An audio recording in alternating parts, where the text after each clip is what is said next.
اعوذ باللہ من الشیطان الرجیم بسم اللہ الرحمن الرحیم۔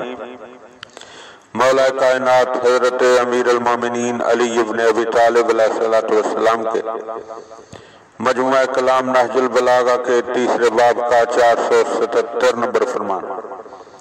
اور اے مومنین کرام، یہ بڑا ہی مختصر سا فرمان ہے۔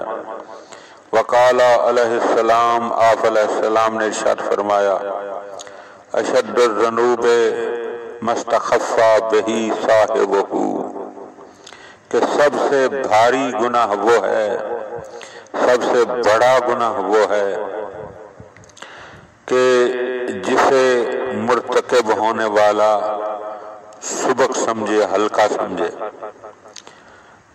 کیونکہ عام طور پر انسان کچھ چیزوں کو گناہ سمجھتا ہی نہیں، اور سمجھتا اس لیے نہیں کہ وہ اسے نظر نہیں آتے۔ تو اسی بات کی طرف متوجہ کیا تھا حضور اکرم صلی اللہ علیہ وآلہ وسلم نے اپنے اصحاب رضوان اللہ علیہم اجمعین کو، کہ جب ایک جنگل میں گئے تو مختلف ڈیوٹیاں لگیں۔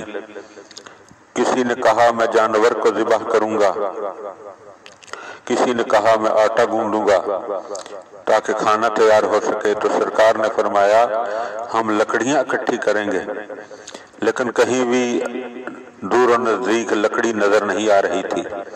تو پیغمبر نے ڈھونڈنی شروع کی، چند صحاب بھی ساتھ لگ گئے۔ تو جس زمین پر کوئی بھی لکڑی نظر نہیں آ رہی تھی، جب غور سے دیکھا گیا تو لکڑیوں کا ڈھیر لگ گیا۔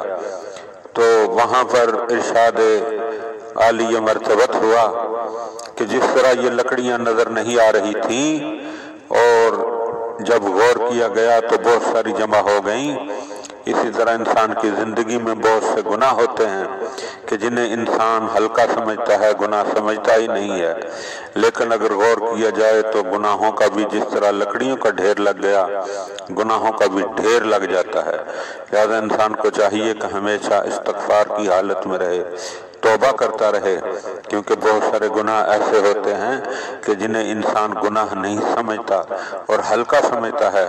مولا فرماتے ہیں وہی گناہ تو سب سے بڑا اور سب سے بھاری گناہ ہے جسے کرنے والا ہلکا سمجھے۔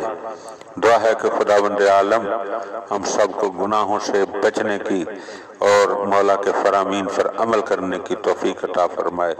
اللہم صلی علی محمد و آل محمد۔ اعوذ باللہ